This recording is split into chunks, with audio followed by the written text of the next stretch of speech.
Hello, जय हिंद, नमस्कार, राधे राधे। मैं रोहित आप सभी का एक बार फिर से हार्दिक स्वागत करता हूं आपके प्यारे से चैनल टारगेट गुरुकुल पर। साथियों, आज की वीडियो में हम लोग करने वाले हैं सेंसस, यानी कि आपको पता है कि जनगणना से कम आपके एक से दो प्रश्न जरूर आएंगे जनगणना से। और हर वर्ष आते, अगर आपने PYQs को एनालाइज किया होगा, आपने देखा होगा, समझा होगा, तो आपको पता चला होगा कि आपके लिए जनगणना कितनी महत्वपूर्ण है। मैंने उन्हीं चीज़ों को आपके लिए इस वीडियो के अंदर रखा है। हर एक पॉइंट से मैं जितने भी इंपॉर्टेंट पॉइंट्स होंगे वो सारे पॉइंट्स इसमें कंसीडर किए गए हैं। ये PDF आपको हमारे ऐप पर मिल जाएगी, जो आपने 79 का कोर्स परचेज़ किया, या फिर आप किसी भी हमारे कोर्स में इनरोल हैं, या फिर आप लोग हमारे टेलीग्राम से ये PDF प्रोवाइड कर सकते हैं। टेलीग्राम का लिंक डिस्क्रिप्शन में दिया रहता है, आप लोग वहाँ से ज्वाइन कर सकते हैं।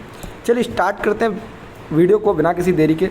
साथियों, अगर आप चाहें तो हमें इंस्टाग्राम पर भी फॉलो कर सकते हैं, ये हमारी इंस्टाग्राम ID है, ठीक है। आइए बात करते हैं क्वेश्चन। 2011 का सेंसस है, क्योंकि इससे बाद में अभी सेंसस नहीं हुआ है। वैसे 21 में होने वाला था, लेकिन कोविड आने की वजह से नहीं हुआ था। तो क्या है कि 2011 के सेंसस से हमसे क्वेश्चन पूछे जा रहे हैं। जितने भी प्रश्न मतलब क्वेश्चन आ रहे हैं वो 2011 से ही आ रहे हैं।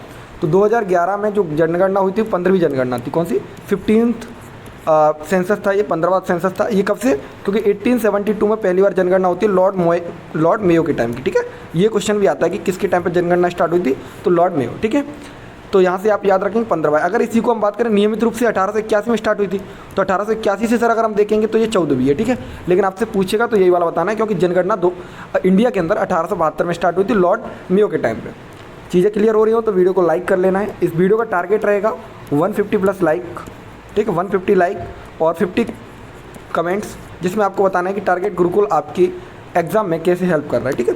बाइलिंगुअल है, आप लोग देख सकते हैं। यहाँ से 15वीं जनगणना है 2010 इसमें हुई है। ये सारी चीज़ें यहाँ लिखी।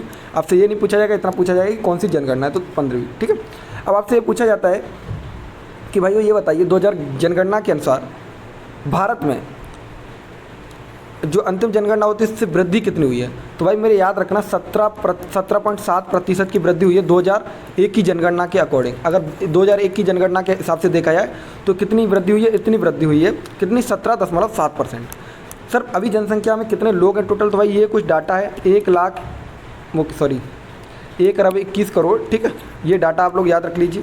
राउंड फिगर ऐसे भी आपका आएगा, तो ये भी आप लोग याद रखना। ये डाटा आपको याद होना चाहिए, हर एक बच्चे की फिंगर टिप्स पर ये चीज़ें होनी चाहिए। और अगर आपको कोई भी क्वेश्चन दिखाई देता है तो आप एकदम उसको मार देना है, ठीक है। सेक्स रेशियो के बारे में पूछता है, ठीक है। सेक्स रेशियो के बारे में ज़रूर याद रखना मेरे भाई। सेक्स रेशियो कितना है? 2011 का बहुत पूछा जाता है। तो 2011 का आपका कितना है? 940 महिलाएं हैं 1000 पुरुषों पर। अभी आप देख रहे हैं कि लड़कियों की कमताई हमारी तरफ, मतलब अब ये चेंज हो गया होगा, शायद लड़की अब ज़्यादा हो जाए, ठीक है। सबसे कम हरियाणा के अंदर था ये सेक्स रेशियो, स्टेट में पूछा जाए तो आप याद रखना। तो कितना है? 940 महिलाएँ 1000 पुरुषों पर। और ये 2001 पर अगर हम देखेंगे तो 2001 में कितना था?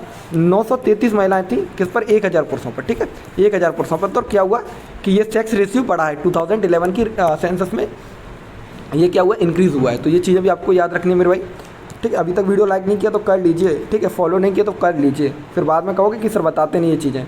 मैं बहुत सारी वहाँ पर शॉर्ट वीडियो डालता हूँ जो इंपॉर्टेंट होती हैं वो, ठीक है। द लिटरेसी रेट, यानी कि आपको लिटरेसी रेट बतानी है, यानी कि साक्षरता दर बतानी। मेरे भाई साक्षरता दर से प्रश्न जरूर आएगा। अगर आपसे प्रश्न ये नहीं तो साक्षरता दर से पूछेगा। तो याद रखना 2011 में साक्षरता दर अगर आप देखें तो 74.4% थी, यानी कि इतने लोग हमारे देश में साक्षर हैं।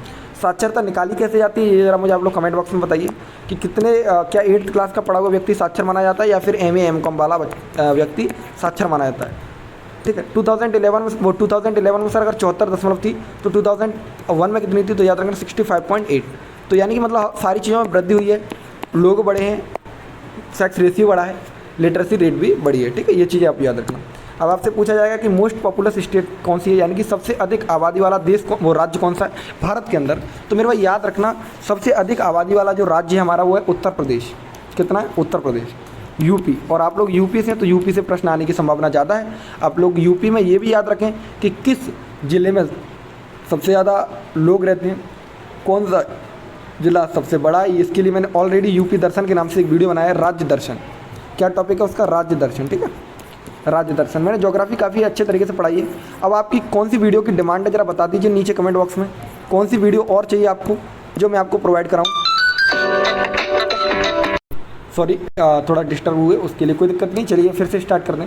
तो याद रखना कौन सा भाई, मेरे उत्तर प्रदेश के बारे में आपको सारी चीज़ें याद रखनी, क्योंकि आप लोग लखनऊ और DDU और महात्मा गांधी ये तीनों की तीनों यूनिवर्सिटी किसकी है, कहाँ पे आती हैं, तो आपकी ये सब पढ़ती हैं यूपी के अंदर। तो यूपी के बारे में क्वेश्चन जरूर आ सकता है, तो मैं यही चीज़ बताऊँगा कि यूपी के बारे में अच्छे से पढ़ लेना। सबसे कम लीस्ट पॉपुलस स्टेट कौन सा है, तो याद रखना 2011 सेंसस के अकॉर्डिंग सिक्किम है। जो लोग नहीं पढ़े हुए होते हैं वो क्या करते हैं, गोवा कर देते हैं मेरे भाई, उनको लगता है गोवा सबसे छोटा राज्य तो यहीं पर पॉपुलेशन भी कम होगी। तो ये गलतियाँ नहीं करनी है, क्योंकि हम पढ़ के जाएंगे। आप लोगों को बताना है कि आप टारगेट गुरुकुल के स्टूडेंट हैं यार, कोई गलतियाँ नहीं करनी। ये अपना गुरुकुल दिख रहा है ना, गुरुकुल के स्टूडेंट हो। और कितने लोग लखनऊ यूनिवर्सिटी में हमसे मिलने के लिए आ रहे हैं, बता देना जरा कमेंट बॉक्स में, कितने लोग आ रहे हैं मिलने के लिए। 12 तारीख को हमारी टीम, मतलब 12 तारीख को टीम के साथ मैं भी वहाँ पर उपस्थित रहूँगा। तो कितने लोग आ रहे हैं मिलने के लिए। द अर्बन पॉपुलेशन, यानी कि आपसे शहरी संख्याओं के बारे में पूछ रहे हैं, तो शहरी संख्या ये है सर। और अगर आपसे ग्रामीण संख्या पूछेगा तो इतनी है, ठीक है। रूरल नहीं, ये शहरी है, ठीक है। 2011 में शहरी संख्या कितनी है, तो याद रखना, ठीक है। ये शहरी है और ये आपकी अर्बन मतलब रूरल है, ये गांव की, ठीक है। ये चीज़ आपको याद रखनी है। बताइए वीडियो कैसा लगा आपको। यूपी के बारे में थोड़ा सा और पढ़ लेना। अगर आपको वीडियो नहीं मिले राज्य दर्शन, तो मुझे बता देना, मैं उसका लिंक प्रोवाइड करा दूँगा डिस्क्रिप्शन बॉक्स में। छोटा सा वीडियो है, साथ ही इसके नोट्स आप लोग कहाँ से डाउनलोड कर सकते हैं सब पता है। एक दिन की ऑफलाइन क्लास के लिए आपको बताया जा रहा है कि ऑफलाइन क्लास होगी हमारी, तो उसके लिए आप चाहें तो गोरखपुर आ सकते हैं हमसे मिलने के लिए, जहाँ पर टीम आपको गाइड करेगी अलग अलग फैकल्टीज़ के द्वारा, ठीक है। चलिए, जय हिंद, धन्यवाद, राधे राधे। मिलने के लिए, हमारे जुड़ने के लिए, जय हिंद।